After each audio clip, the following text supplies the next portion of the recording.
Hello everyone, it's me Rachel. For today's video, we are here at Lotte World Mall. So ito ang isa sa pinakasikat na mall dito sa Vietnam. At nandito pa rin tayo sa magandang lungsod ng Hanoi, Vietnam. Grabe guys, napakalaki at napaka-modern ng mall na to. Parang ayaw mo nang lumabas. Bago tayo pumunta sa ating main destination, lilibot muna tayo saglit para tingnan kung ano ang mga pwedeng magawa rito.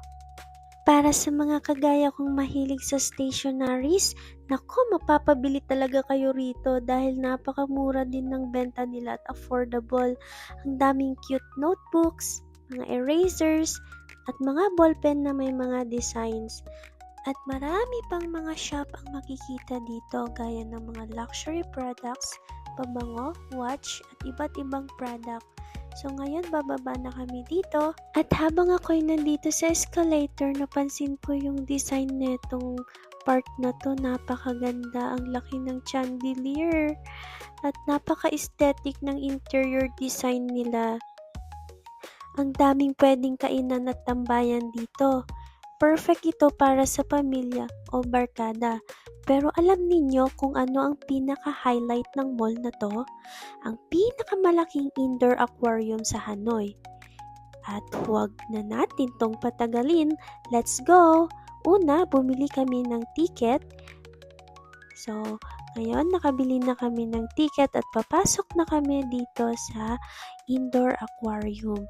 So, habang papasok kami, may nakikita kaming mga aquarium and different kinds of fish. Kung papansinin nyo, napaka-futuristic ng vibes para tayong papasok sa ilalim ng dagat gamit ang isang spaceship. Wow!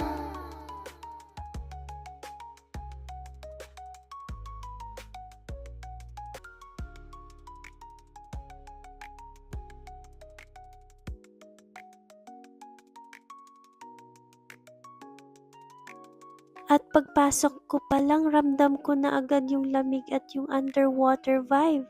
Tignan nyo tong unang area.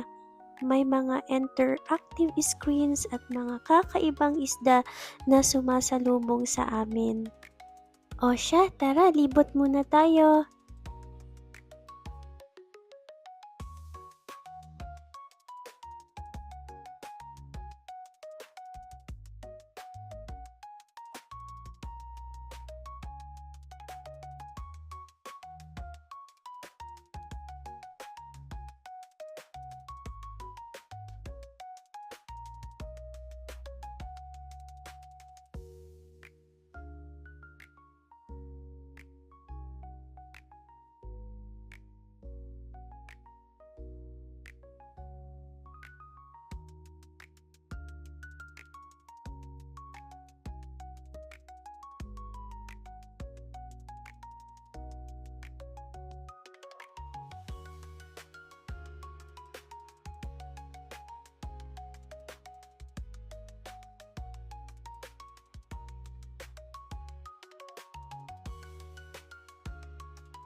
Ngayon, nandito tayo sa Jellyfish World. So, tinatawag ko itong Jellyfish World kasi may iba't ibang klase ng jellyfish at isa ito sa pinakapaborito kong area. At ang calming tingnan, no, dahil nakikita po natin na may iba't ibang kulay ng jellyfish at para silang umiilaw.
O siya, hanggang dito na lang ang aking video at magpapaalam na tayo kay Sea Lion.